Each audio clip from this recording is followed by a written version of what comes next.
안녕하세요. 저는 고려대학교 사회학과의 신은경이라고 합니다.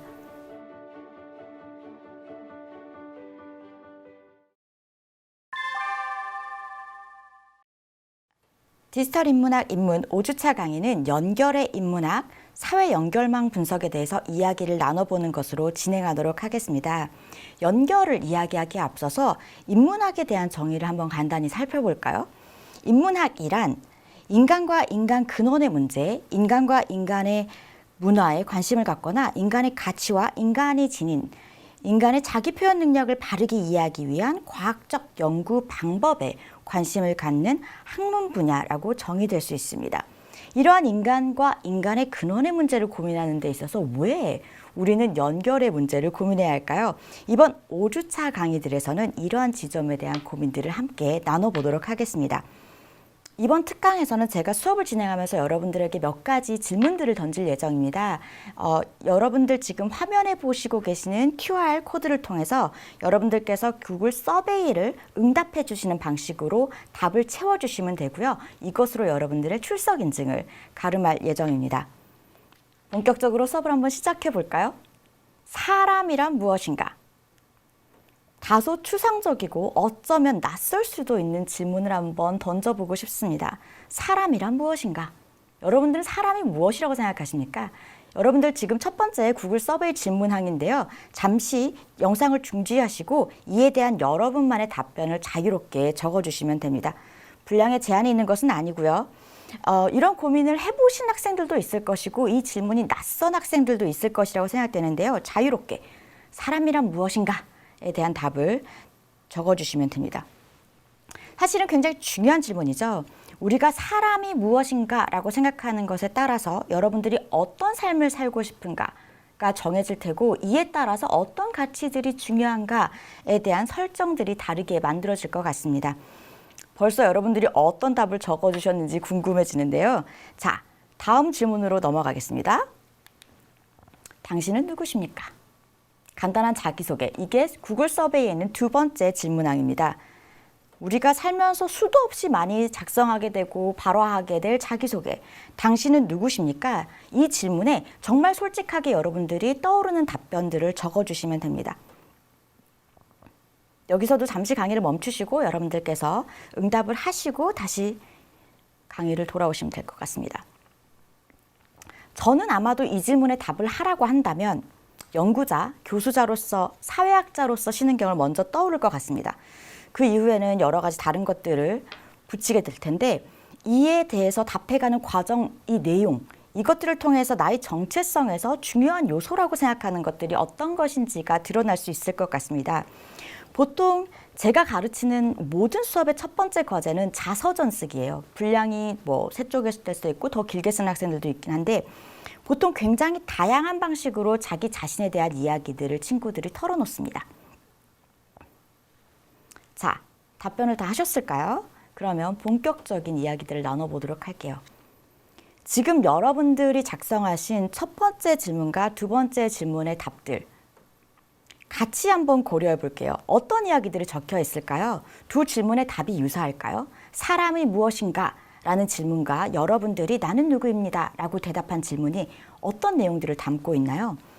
아마 첫 번째 질문에 답을 하면서 사전적 정의를 찾아본 친구들도 있을 것 같아요. 워낙 구글링이 대세니까요. 사람의 사전적 정의를 한번 살펴볼게요. 첫 번째 정의, 말과 생각을 할 수 있고 두 발로 서서 다니며 사회를 이루어 사는 지구상의 가장 발달한 동물 또는 그러한 특성을 가진 구체적 개인. 이 첫 번째 사전적 정의입니다. 두 번째는 이러한 개인을 다른 동물과는 구별되는 존엄적 존재로 이르는 말을 사람이라고 사전에서는 정의하고 있습니다. 아마도 첫 번째 정의에 따라서 답을 해주신 친구들도 있을 테고 다른 동물과 구별되는 존엄한 개인으로서 답을 해준 친구들도 있을 거라고 예상됩니다. 보통은 학생들께서 두 번째 정의에 입각한 사람이란 무엇인가에 대한 답을 많이 해주세요.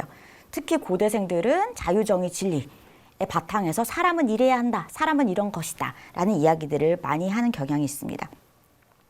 자, 두 번째 질문에서 여러분들 답변은 어땠을까요?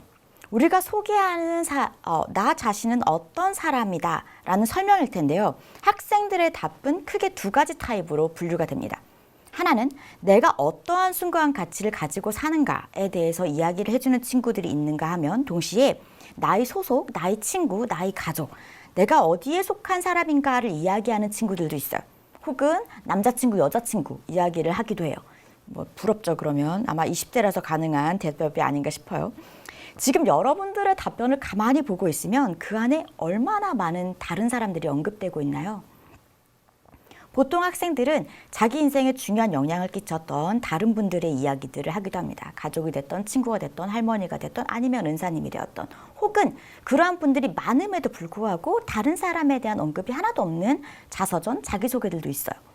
그것은 사실은 뭐 내가 중요한 사람이 있어서 없어서의 문제이기보다는 자기소개에서 내가 이런 말을 해도 되나 아닌가에 대한 정의와도 맞닿아 있을 수 있을 것 같습니다. 무엇이 어떤 답이 옳다, 그르다를 떠나서 여러분들이 어떤 방식으로 스스로를 설명하고 보여주고 있는가를 발견할 수 있는 좋은 기회가 되지 않았을까 생각합니다. 그래서 보통 학생들은 제 수업의 첫 과제를 가장 좋아해요. 자서전. 그리고 학생들은 나아가서 이런 이야기들을 하기도 해요. 내가 자기소개에서는 사람이란 무엇인가에 정의해선 이렇게 대답을 하는데 나를 소개하는 과정에서 이런 컨텐츠를 이야기하네요. 그런데 또 나의 인스타 피드에 등장하는 나의 가치는 무엇일까? 이런 고민들도 하게 됩니다. 뭐 이런 말들을 하더라고요. 작은 지금 thought experience라고 하죠. 이런 생각하기 놀이가 여러분들에게도 많은 상상의 나래를 펼칠 수 있는 계기가 되었으면 좋겠습니다. 자, 이 두 가지 질문으로 포문을 열었던 것은 과연 우리는 이 사람, 인간을 어떻게 이해해야 하는가? 사회 연결망 분석에서는 이 인간을 어떻게 바라보고 있는가에 관한 논의로 나아가기 위한 초석을 다진 것이라고 할 수 있는데요. 다시 인문학으로 돌아와서 인간과 인간의 근원의 문제, 인간과 인간의 문화, 사회적으로 사람을 이해하는 데 있어서 인간을 이런 식으로 지금 화면에 보시고 계시는 사람, 분절적인 생물학적 존재로 사람을 이해해 왔습니다. 아마 여러분들께서도 제가 당신은 누구십니까? 라고 물어본 이 질문에 답하면서 본인을 떠올렸을 때 이러한 사람을 떠올리셨을 것 같아요.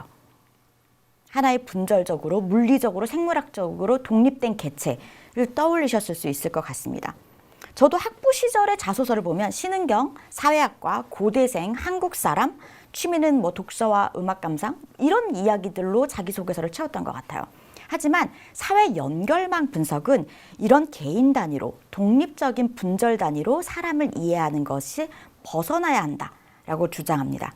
우리는 개별적 독립적 개체가 아니라 다른 사람들에 둘러싸여진 연결망 속에 배태된 존재이다. 즉 분절적 생물학적 인간을 넘어서서 관계적 인간을 바라봐야 한다. 그래서 나만 이해하는 것이 중요한 게 아니라 내가 생각하는 우리를 이해하는 것이 나를 이해하는 가장 중요한 핵심 키다. 라고 바라보는 것이 사회 연결망 분석이라고 할 수 있습니다. 그래서 단절된 개인이 아니라 내가 어떤 사람들에 둘러싸여져 있는 나의 세상을 함께 이해하는 것이 중요하다. 결국 사람이란 무엇인가? 사람은 관계를 맺는 동물이다. 라는 관점에서 사회 연결망 분석은 출발하고 있습니다. 이번 시간을 통해 우리는 인간과 사회에서 연결이 가지는 힘을 설명할 수 있고 사람과 사람, 그 간극을 보는 힘을 증진시킬 수 있습니다. 사회 연결망 분석, 연결망 분석의 다양한 사례와 사회 연결망으로 새로 보기를 배우게 됩니다. 그러면 사회 연결망 분석이란 무엇인가? 간단하게 정의를 한번 살펴볼게요. 사회 연결망 분석은 사회 연결망 데이터를 활용하여 개인 및 사회의 구조와 상호작용을 경험적으로 분석한다. 자, 이 정의를 듣고서도 이게 무슨 말인가라고 고민하시는 학생들이 있을 텐데요. 괜찮습니다. 이 수업에서 우리는 이 정의를 한국어로 알기 쉬운 말들로 여러분들께 설명하는 것이 오늘 수업의 목표라고 할 수 있습니다. 기존의 사람을 생각하는 방식, 저희 지금 수강생들께서 한 분 한 분께서 자신을 이렇게 독립적으로 따로 떨어진 존재, 점, 노드로 생각을 하셨다면 사회 연결망 분석에서는 그 사이의 관계를 함께 고려합니다. 나뿐만 아니라 내가 소중하게 생각하는 사람들, 혹은 내 주변에 있는 사람들을 통해서 나를 이해하고 우리를 이해하고 사회를 이해하려고 하는 거죠. 자, 그러면 이러한 사회 연결망 분석은 왜 중요할까요? 제가 사회학 박사를 받고 처음으로 가졌던 직업이 콜롬비아 법대에서 연구교수 생활을 시작합니다. 당시 제가 콜롬비아 법대에서 했던 프로젝트가 뭐냐면 감옥을 갔다가 감옥을 출소하시고 나서 대학에 진학하신 분들, 그분들의 사회 연결망을 조사하는 프로젝트를 진행했습니다. 그 당시 그 프로젝트를 진행하면서 제가 130여 명의 출소자들을 만나서 어떻게 대학에 진학하게 되셨습니까? 그들이 거쳐온 인간관계, 중요한 사회 연결망들에 대한 데이터를 소집을 했었는데요. 당시에 제가 그분들과 나눴던 대화들이 사실 제 차후의 연구들에 굉장히 깊은 영향을 미쳤습니다. 놀라운 것은 많은 분들이 그런 말씀을 하셨어요. 자신은 살면서 대학을 간 사람을 감옥에 가서 처음 만났다. 놀랍죠? 약간 지금 한국 학생들에게는 이 말이 와닿지 않을 수 있어요. 대한민국에서는 현재 70%에서 80%에 달하는 고등학생들이 대학을 진학합니다.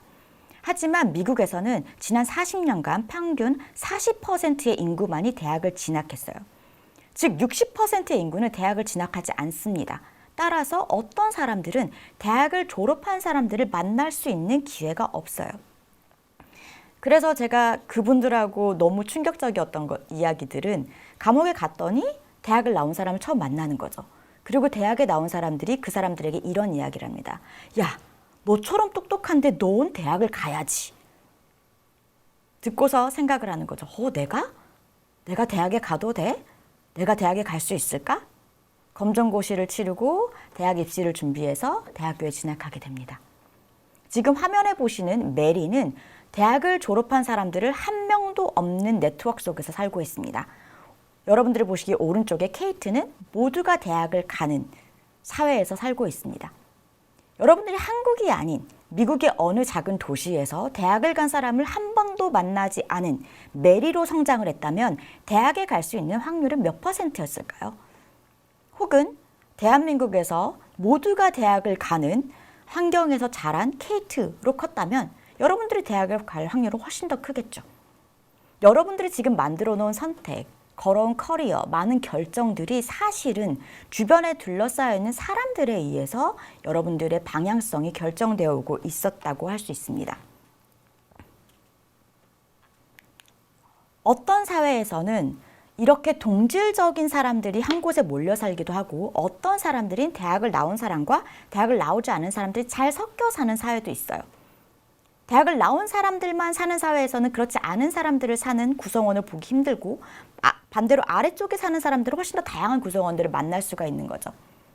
미국에서 특히 제가 만났던 출소자들은 첫 번째 위에 있는 그림처럼 대학을 나오지 않은 사람들이 동질하게 모여 사는 곳에서 자라고 성장해왔던 사람들입니다. 오히려 감옥을 가면서 아래의 그림처럼 다양한 사람들을 만날 수 있는 기회를 생애 처음으로 갖게 되죠. 그리고 자신의 지적 개발을 능력을 위해서 대학을 가야 되겠다는 결심을 하게 됩니다. 이 일화들은 저에게 향후 어떤 네트워크 자원이 사회에 골고루 분배될 수 있는 사회를 만드는 것에 일조하고 싶다라는 생각을 하게 됩니다.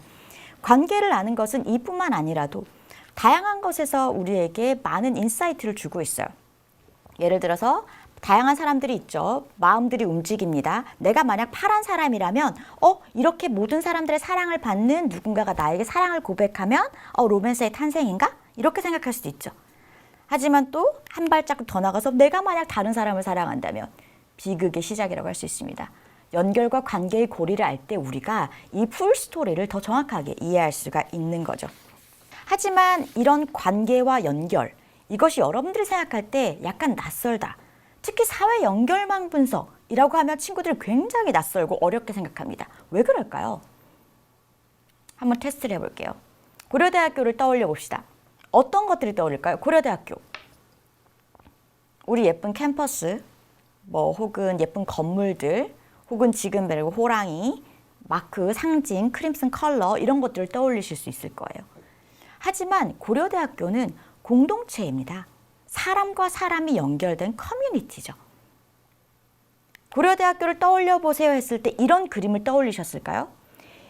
여러분들께서 화면에 보고 계시는 그림은 제가 2019년과 2020년 고려대학교 재학 학부 학생들의 공수강, 수강 네트워크를 통해서 그려본 저희 학부모 학생들의 네트워크입니다. 따로따로 떨어진 다른 친구들 같지만 수업 듣는 것들을 통해서 여러분들 사이의 관계를 측정해보면 굉장히 촘촘하게 고대생들이 연결되어 있어요. 재밌는 것은 비슷한 규모를 가지고 비슷한 숫자의 수업이 오퍼되는 코넬 대학교에 비교해 봤을 때 코넬 대학교에서는 5다리를 건너야 99%의 코넬대 재학생들이 연결됩니다. 고대에서는 몇 다리를 건너면 모두가 연결될까요? 3다리를 건너면 모든 고대생들이 연결되게 되어 있습니다. 훨씬 더 촘촘하고 끈끈한 관계를 통해서 학생들이 연결되어 있는 걸 알 수가 있는데요. 보시다시피 고려대학교는 그런 마크, 건물, 캠퍼스라기보다는 여러분과 지금 함께 수업을 듣고 있는 다른 친구들 사이의 관계, 링크, 네트워크가 사실은 고려대학교라고 할 수가 있습니다. 네트워크는 노드와 링크의 집합입니다. 앞으로 이 수업과 다음 수업을 통해서는 여러분들이 사람만, 노드만 보는 것에서 벗어나서 이 연결을 함께 보는 훈련을 같이 하시게 될 예정인데요. 그럼 이런 네트워크, 왜 중요할까요? 너와 나를 잇는 이 연결고리, 어떤 상황에서 중요할까요? 자, 몇 가지 예를 여러분들께서 지금 출석 서베이에 적어주시면 됩니다. 사회적 연결망은 어떤 상황에서 중요할까요? 시국이 시국이니만큼 분명 여러분들께서 전염병 이야기를 안 하실 수 없었을 것 같습니다. 자, 그럼 전염병과 연결망, 전염병이 창궐하는 상황에서 연결망은 왜 중요할까요? 왜 중요하죠? 교수님 너무 당연하죠. 사람 사이 바이러스가 전염되잖아요. 그렇기 때문에 전염병 상황에서는 사람의 연결망이 너무너무 중요하다 라고 생각하실 수 있어요. 그죠? 옳은 지적이십니다. 그것 말고는 없을까요? 바이러스가 이동하는 통로니까 사람과 사람 내 관계가 중요해. 하지만 그것 말고 다른 것들도 있지 않을까요? 잠시 어떤 과거의 역병 상황의 일기를 제가 발췌해서 가져왔는데요. 보고 계시는 화면의 일기는 지암 윤희우 선생이 1968년 당시 조선 땅에 한 3년간 지금 상황과 비슷하게 역병이 돌고 있습니다.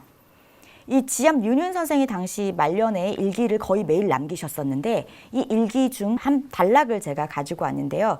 몇 글자만 읽어볼까요? 역병이 창궐하여 한양에서는 봄부터 지금까지 더욱 심해졌고 지방은 가을이 되자 비로소 발병하였는데 역병에 걸린 사람은 모두 상놈이고 양반은 거의 없다고 한다. 부지런히 일하느라 지친 몸에 굶주림이 상한 탓에 병에 쉽게 전염되어 그런 것인가. 한양에는 죽은 사람이 무수하여 날마다 실신을 가득 싣고 나가는 달구지가 끊이지 않고 쭉 이어진다고 한다. 지금과 같이 아마 많은 사람들의 목숨을 잃었을 것이고 역병이 창궐하는 상황에서 오늘날은 어떨까요? 여러분 매일 질병청에서 발표하는 통계 자료를 보실 겁니다. 하지만 당시에는 그렇지 않았죠. 서울을 다녀온, 한양을 다녀온 사람들의 구전에 의해서 이렇다 카더라 통신에 의해서만 역병 상황이 사람과 사람에 의해서 알려지게 됩니다. 하지만 2015년 대한민국을 강타했던 메르스 때도 그렇고 지금 2020년부터죠. 사실 대한민국에서는 한국 땅을 강타하고 있는 코비드-19 역시 저희는 이런 식으로 전염병을 경험하고 있지 않습니다. 미디어상에서 저희들은 굉장히 많은 정보들을 접하고 있어요. 이건 제가 2021년에 발표한 논문인데요. 2015년 대한민국에서 메르스가 강타하던 때에 여러분들 화면에 왼쪽에 보이시는 네트워크가 실제로 사람과 사람의 감염 네트워크예요. 1번 확진자부터 시작해서 14번 슈퍼 스프레더라고 하죠. 72명의 감염자를 낳은 이분. 그리고 주변부의 다양한 사람들. 당시 189명의 확진자들 중에서 감염 경로가 분명한 지금 160여 명의 사람들의 네트워크를 제가 그려놓은 건데요. 뭔가 당시 2015년의 메르스 상황을 기억하시는 분들이시라면 뭔가 지금과 비교했을 때 굉장히 작네? 그랬을 수 있죠. 하지만 당시를 기억하시겠지만 2015년의 메르스는 2020년 코로나19 사태와는 비교했을 때 굉장히 작은 사태지만 저희들의 공포는 작지 않았습니다. 왜 그랬을까요? 화면 오른쪽에 보이신 거는 같은 기간 2015년 같은 메르스의 초기 1차 환자부터 마지막 종결 시국 약 7개월간의 트위터상에서 메르스를 언급한 트윗들의 네트워크입니다. 전부일까요? 아닙니다. 상위 1%의 트윗들만 제가 추려서 네트워크를 그린 거예요. 정말 많은 사람들이, 정말 많은 정보들이 사람들에 의해서 날라지고 구전되고 소통되고 유통되고 있었습니다. 일상생활에서 메르스를 확진한 사람을 만날 수 있는 사람들은 거의 없었을 거예요. 2015년에. 하지만 메르스에 대한 뉴스 기사 혹은 온라인상에서 SNS상에서 메르스에 관한 언급을 접하지 않은 사람들은 없었던 거죠. 단순히 사람과 사람의 감염 때문에 전염병의 상황에서 네트워크가 중요한 것이 아니라 이렇게 네트워크의 전염병에 관한 정보들이 사람을 통해서 유통되기 때문에 네트워크는 또 더욱 중요합니다. 그러면 네트워크를 통해서는 바이러스만 전염될까요? 혹은 바이러스에 관한 정보들만 전염될까요? 네트워크는 전염병 상황이나 혹은 정보 유통의 상황에서만 중요한 것은 아닙니다.